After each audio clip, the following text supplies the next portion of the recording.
Mag ik me even aan u voorstellen? Jan de Bankeboer. SPNN. Spaart plank nog negen. Mijn leef mensen, ik huur je al denken wat heet die kerel en baantje, Bankeboer. Maar ik heb het van geen win. We hebben met ons ganse familie al heel wat Rabobanken geboet. En dat komt eigenlijk zo. Mijn vader en mijn moeder, wie nog vriendje, hebben die zich leren kennen op een bank. En mijn moeder, die zat op een Raiffeisenbank. En mijn vader, die werkte. Op een boerenbank. En omdat mijn moeder en mijn vader geen bijeen op één bank zaten, hebben die samen een nieuwe bank geboden. Dan zeggen we op Joost de Rabobank tegen. Ik zeg dan ook wat de mensen gaat in de rug. En we konden ons goed helpen. Want wie mijn moeder en mijn vader trouwden. Mijn moeder die had een kanje van een hypotheek. En mijn vader die had god weet wie wil geld. Geleend. We hebben een overloosgeboed bij ons. Met pladak. En we speciaal moeten doen voor een hypotheek op te leggen. Ons Harry, dat is de oudste. Dat komt omdat hij bij ons die is geboren. Die is zo gezegd op korte termijn geboren. Daar heeft hij ook het van overgegooid. Termijn sparen. En de dokter zei dat dat gezond is. Maar de vorige week zei dat tegen mij. Pierre zei, dat kan ik op die nieuwe bank ook buitenlandse valuta krijgen. Ik zeg, er moet ze wel uitkijken wat het is. Ik de hoort me niet uit te gaan. Ik zeg, want als ik een bank maak, maak ik een fatsoenlijke bank. Nee, ik bedoel, dat komt ze op buitenlands geld krijgen. Ik zeg, doe gek en anders, morgen. Ik zeg, een Frans. En geld, God weet wie het van doen daar. Zeggen, dan gaat het allemaal ons geld, dan komt het richting mee doen. Kijk, mijn zuster, dat is slimmer. En wie dat geboren werd, dat weet ik nog goed. Mijn moeder was krank den dag of nog. En zelf kon ze zich nog niet te helpen. Ja, dat was maar zo'n hempeltje, dat woog je 12 kilo. Met de week erbij. Ja, want om mijn vriend zei dat ze in een petrol, die kwam toen nog kijken, die hadden toen nog een buksje van gekregen.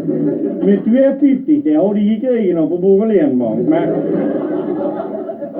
Maar ik moet zeggen, dat heeft gespaard in zijn jeugd, mijn zuster. Dat heeft gespaard, dat is niet als jeugd sparen. Dat God weet wie lang we gelopen.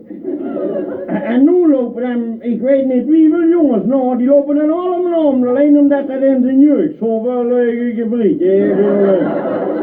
Ik bedoel, omdat dat zo goed kon sparen. En kijk, ons mot, dat is een aparte, die spaart goede ambtenaren. Ik zeg, kerel, dat is nog niet maanden komt. Nu heeft hij zich in verbinding gesteld met de Rabobank, nu heeft hij een ambtenarenspaarregeling. Ik ben benieuwd of ze een paar bijeenkomt. En dat is een loetje kindje, hè. Die houdt zelfs nog rekening met zijn salaris. Daar heeft hij zich nog een aparte salarisrekening voor laten openen. Mijn zuster weet, op dat zegt, ik snap niet hoe de kerel dat van deut heeft. Betaal me van die rekening en die houdt nog geld over. Alsof dat heeft zich gelezen een persoonlijke leerling gepakt. Ja, dat heeft het best. Want het zei nog tegen mij, Pierre zei, zo dan niet meer achterkomen. Maar ik zeg, in die ganse bank heb ik overal kunstrekening gemaakt.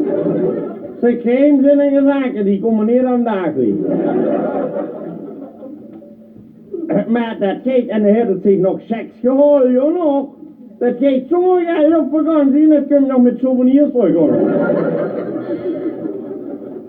Ons Frits zit bij mij ook in het vak als bankenboer. En die maakt kroesdeuren.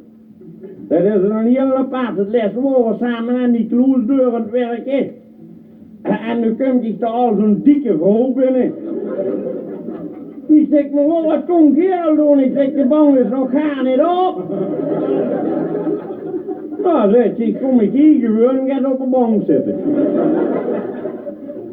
Nou, dat heb ik gezien. Ik zeg, oh, meer rente dan even nog.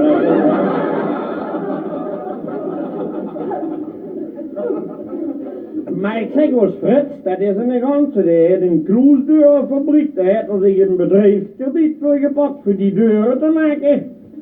Nu heeft er de deuren betaald gekregen en daar is nog geld overal op.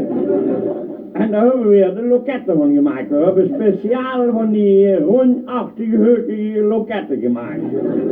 En we menen die eerst van hout te maken, maar ik zeg dan, gooi je jullie het geld over de balk, dat is niet. Ja, en dat is makkelijk, zo'n rechthoekige loketten, dat is heel makkelijk. Dan kon ze ook zo'n loketist, hij kon ze met 2 man ongeveer overstrijken. We hebben zelfs nog boeten nog een loket gemaakt aan die nieuwe bank, een autoloket, daar kon ze met een auto langs. En van de andere kant rit ze weer weer, want het ligt eigenlijk er langs, had het loket nog niet gezien. Nee, maar ik zeg, ik ben blij die bank geboren ben geworden. En dan heb ze tenminste het goed, want tegenwoordig kon ze niks meer riskeren. Nu kon ze zich daar wel laten verzekeren op die nieuwe bank. Want dat hebben ze al veel gedaan. Dat is makkelijk, kon ze de been laten verzekeren. De knieën op paard. En de elleboog. Die moesten zich zeker laten verzekeren, want daar werken er veel mee.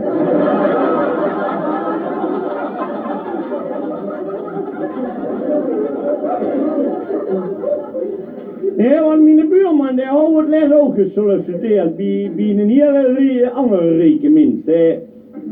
Want u kwam er door, dan zegt een rijke hier nog tegen hem, u kunt zeker op die advertentie, ja, zegt hij. Nou, zegt hij niet, dat is fijn, de bus niet, als de bus gekomen, u kunt zeker goed koken, dat ze bij mij als huisknecht wilt werken. Koken, zegt hij, daar kan ik gar niet van. Zo, dus ik ga nooit, ik ga al bij de buren of ik ga niet Frits zetten, maar koken interesseert me gar niks. Ja, dat je niet, dan kon je zeker gewoon in een tuin werken. In een tuin werken, ik gewoon in mijn flat heb ik nog nooit gedaan. Ik wil graag in een tuin hebben, dat je trammelt door en hoofd, gewoon ze naar op en af. Ja, dat je niet, dan kon je zeker gewoon chauffeur. En ik zeg, chauffeur, daar kan ik gar niks van, hè. Want ik wil graag een rijbewijs hebben en trammeland en die drukken op die weg. Die rijden het stuur hoe de auto even in. Ja, zei de rekeneer, dan kon je toch zeker gewoon wel goed administratief werk. Administratief werk, zet dat nou met een gegeven letter, daar hoor ik me niet op. Je zit hier nog voor mij kwaad wat je dan niet bij mij komt doen. Nou, dat ik volg alleen maar zeggen, dat ik op mij niet hoef te rekenen. Ik blijf bij die Rabobank. Ik zeg, en als je nog niet weet wat dat betekent, ik zeg Rabobank, dat wil eigenlijk zeggen, dat is, dat vang je niet gewoon nergens anders bij. Nee, want de vorige week kwam nog een geestelijk bij ons het nu geboe in wie. Want toen ben ik later nog, ik zeg, kan ik me nog even biechten, door ik me achter de kloesdeur heb ik me gebiecht met hem. Geheimzinnige zaken die gebeuren altijd in de kloes. En toen zei het later, zei het nog, alle schulden zijn u wil geven. En ik zeg ook, die van een Rabobank. Maar dames en heren, ik wens u veel plezier in die nieuwe bank. Ik moet gaan, want ik heb nog een hoop te tummen en een hoop te negelen. Ik wens u veel plezier en de heer zijn met u. Mooi.